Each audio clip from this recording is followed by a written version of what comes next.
Welcome to the Deep Dive. We're your shortcut to, well, really getting a handle on things without drowning in news feeds.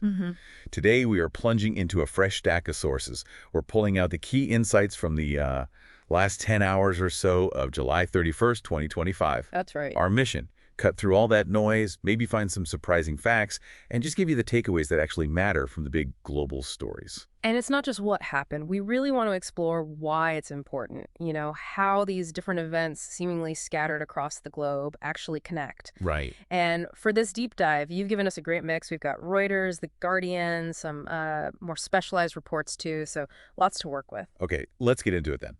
We have to start with this huge natural event that just happened. Yeah. An 8.8 magnitude earthquake off Kamchatka. That's massive. It's just huge, enormous power. And the immediate result, tsunami warnings just boom across the Pacific. Hawaii, Japan, the U.S. West Coast, they all started evacuations. Activated their protocols, yeah.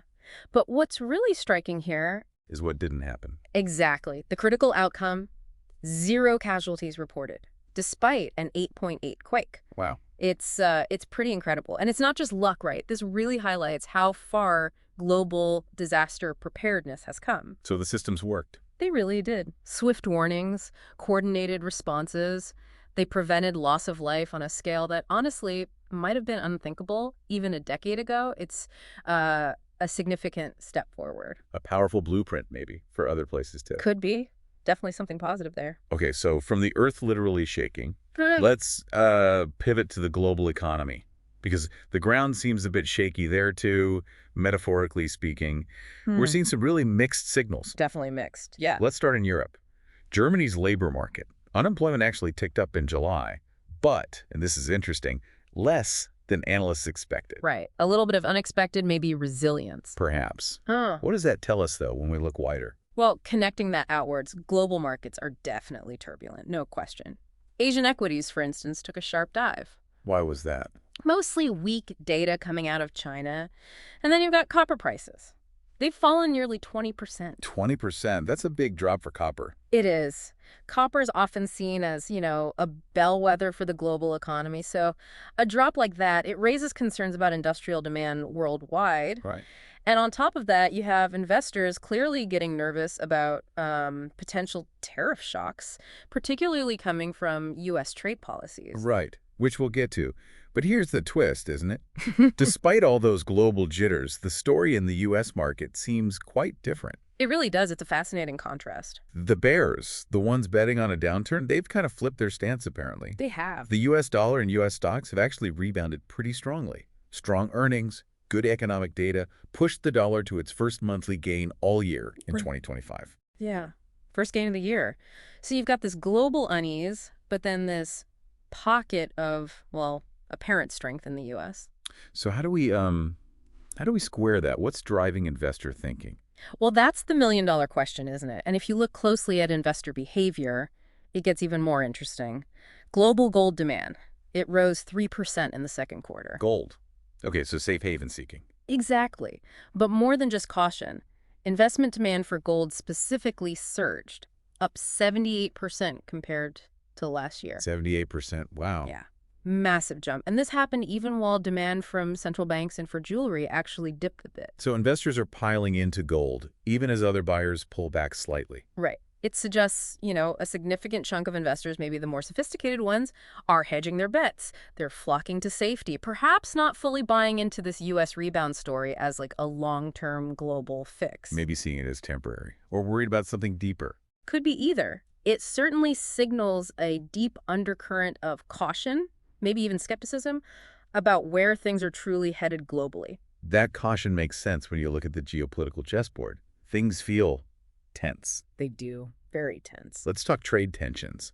Specifically with Canada, it looks like the U.S. is really ramping up a trade fight ahead of an August 1st tariff deadline. Yeah, the rhetoric is heating up, severe tariffs being threatened. And the trigger seems to be Canada's support for Palestinian state recognition.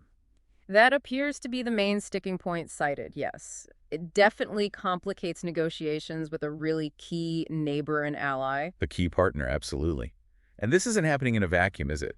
There are other U.S. trade moves. No, it's a part of a broader picture. Look at the new economic pact just announced with South Korea. Okay, what's happening there? So the U.S. is set to impose 15% tariffs on South Korean imports. But, and this is crucial, it's an exchange. An exchange. What does South Korea give? South Korea has pledged a huge amount, $350 billion in investment into the U.S. plus, committing to buy $100 billion worth of U.S. energy products. Whoa. Okay, so tariffs on one side, massive investment and purchase commitments on the other. Exactly. It shows how complex these modern trade deals are. Tariffs are just one tool in a much bigger negotiation, often aimed at securing other major economic or strategic wins. It's very transactional. Transactional, good word for it. Okay, shifting now to a much more somber development, the Russian airstrikes on Kyiv. Yes, just tragic news coming out of there. Reports say at least 6 people killed, Mm-hmm. including a 6-year-old boy. Just heartbreaking. Absolutely awful. And the scale of the attack. Over 300 drones and missiles, hitting residential areas, leaving dozens wounded. It underscores the terrible human costs behind these geopolitical conflicts. These aren't abstract events. They have devastating real-world impacts on ordinary people. And amidst this ongoing conflict, there are diplomatic efforts elsewhere, Yeah. trying to address other long-standing issues. That's right. Even as new crises flare up, diplomacy continues on other fronts. For example, there was a significant UN-backed peace conference in New York recently. What was the focus there? The main push was for the recognition of a Palestinian state.